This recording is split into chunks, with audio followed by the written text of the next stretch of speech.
Welcome back, it's Peter again from Yaw2, and in today's video we're gonna test Microsoft Flight Simulator with our new Honeycomb accessories, so let's roll.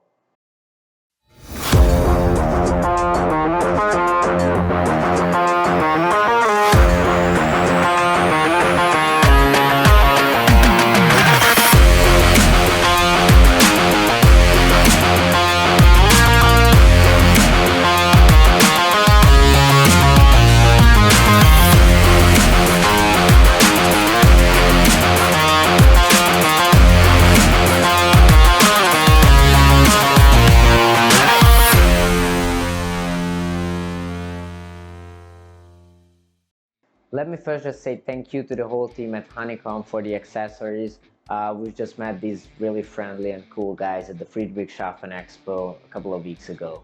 What I'm using here today is the Honeycomb Alpha yoke system and the Bravo throttle quadrant. As you can see, these look quite heavier and bigger than the Logitech I've been using previously. I would recommend some counterweighting in the back of the simulator, like 5 kilos, which is 11 pounds. Otherwise, they are quite large, but they can fit on the large desk. If you look at the mount, it does not have too much space for it on our simulator, I gotta admit that. But even in the lowest possible position of the desk, you can see that you can screw the mount well and you can fit the yoke. Even if you turn it, it doesn't hit these throttles, so it fits well, even though it looks a little bit tight. I do not have the pedals for it because we have to redesign some stuff to carry those pedals. So those pedals are very heavy and we would have to design custom counterweighting for that. But I can assure you that we're gonna work on that. Let me just say that I love the design of this accessory, and it's pretty cool that you can adjust the brightness of the LED lights.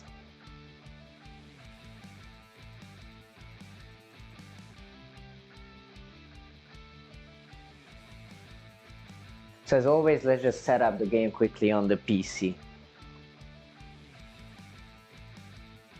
So I'm gonna first open up the virtual desktop streamer, because I'll be using virtual desktop in my Oculus Quest 2. Then I will open up Steam, but let me just continue in my Oculus Quest 2, do everything from there. So I'll take the headset and just get into the simulator.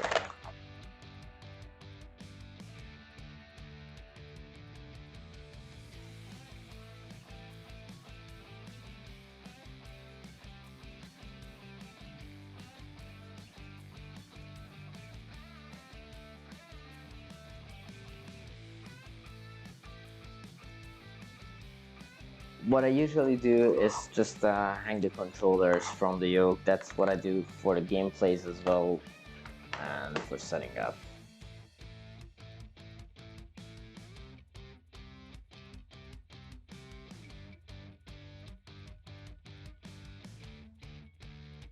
I will just open the app library and virtual desktop. Since the Quest and the desktop PC is on the same network, it connects. Now in Steam, I'll just go and hit play for Microsoft Flight Simulator. We're playing it at very low graphics, especially since we're doing it in VR. But you can enjoy a very great scenery otherwise. Even at low, it's not that bad. I think it's better than X-Plane 11 graphics wise. So here I will just click word map and select departure airport from my hometown Budapest. It will be just a very quick test flight.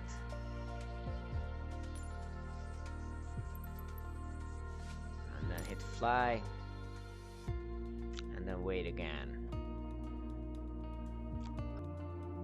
Budapest Tower Cessna Okay, now click Sierra ready to X-ray fly. Golf Sierra ready for straight out departure at runway tree 1 right. And before I do anything else, I will use the other control. Push the button here, the X button.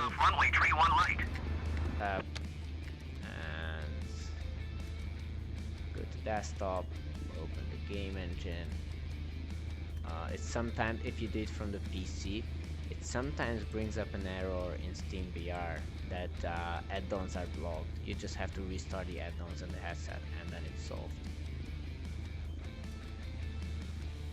The reason that is brought up there is, as far as I know or think, is that the headset is not connected at that exact moment. I limited the yaw movement at 41 degrees. I'll also enable vibration. I have some limits set up here. It's really up to your preferences. I just like checking this before hitting anything around me or getting shocked by the sudden movement. Okay.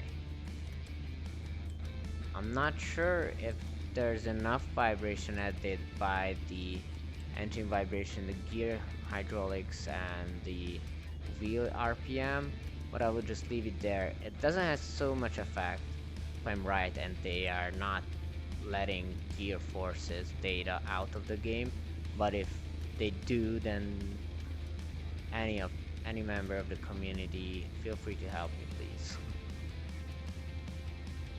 I haven't managed to figure it out. Where can I set the gear forces? Alright. This is all set. Click Control Tab, and that brings you into VR, and that's when you can actually set the motion compensation up. So let's retry this. Open, enable motion compensation, apply. And these are again basic settings in the motion compensation. I'm using these two values. This is a third-party software again. So Alt tab, going back to this and getting into VR mode with double-clicking the menu button. Be sure to always launch your VR games from the Games tab here in the menu. Here, I will Launching your games from here will improve compatibility. Myself. Okay, it should be okay. Parking brake is set to this button. I did that manually. Otherwise, you would need the controllers or the mouse or the cursor to release the parking brakes. Let's push this and use the throttle to increase some speed, and let's try to take off with a very simple Cessna I'm flying with right now. Yeah, so it feels way better than with the Logitech. I have to admit that now that I feel this yoke, I'm not a pilot myself, but I can feel that the other one feels a little bit plasticky, a little bit cheap, and this one, yeah, that's quite great. It has a lot more buttons, which I am not really gonna be using right now. So I'm going with a very simple setup. So I'm just adjusting with those.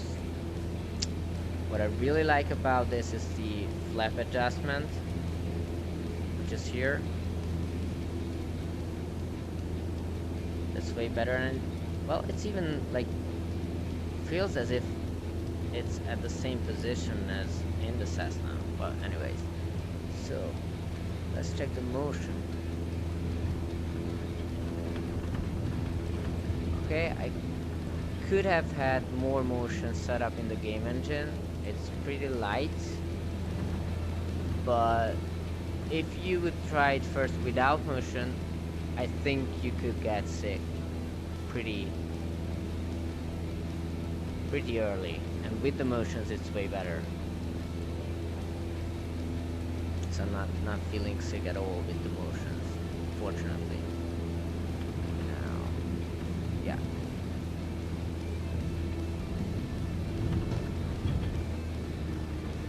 Okay.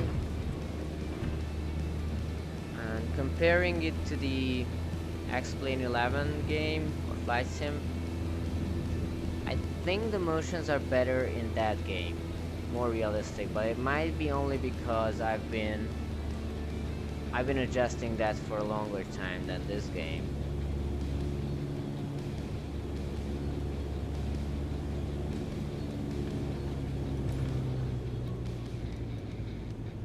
I miss the rudder pedals though. So we have to find something for that. Find a solution for that. I do feel some vibration. I'm not sure if this is coming from the gears or the motor, so I might need to reconsider my previous sentence in the game engine. Let's take off again, and then I will just finish this test flight, because I'm not gonna be going around and checking the scenery right now. I might do a video on that though.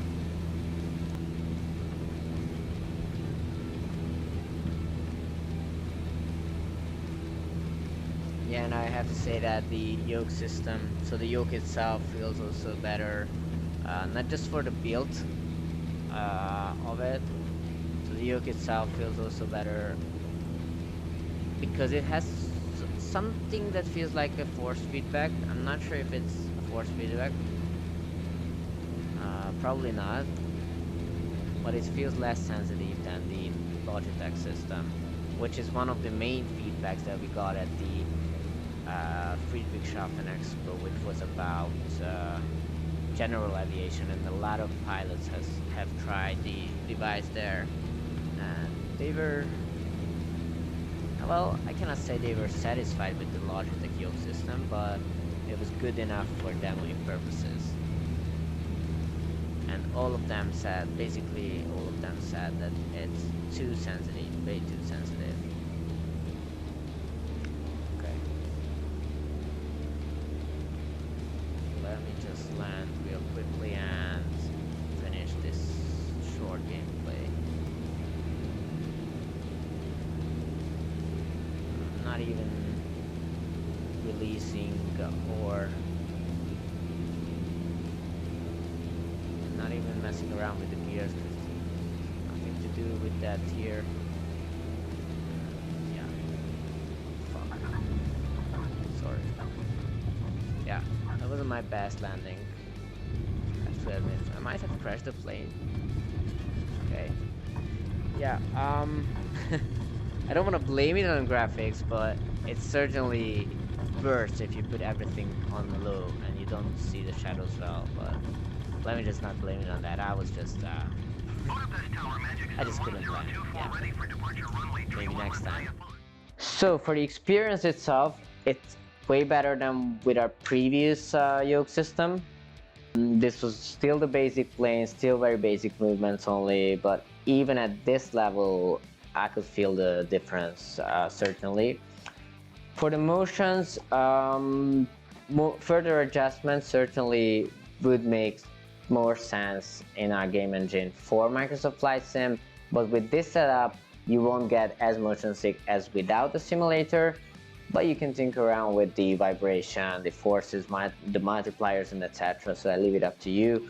I might publish later a video with other settings. So all in all, it was a great experience, and finally an experience in Microsoft Flight Simulator 2020, which was well requested by you guys. So you guys already seen how to get in with this setup. You have seen me a couple of times getting out of the simulator with the help of the quick releases and opening up and everything. Now I'll show you how not to get out of the simulator.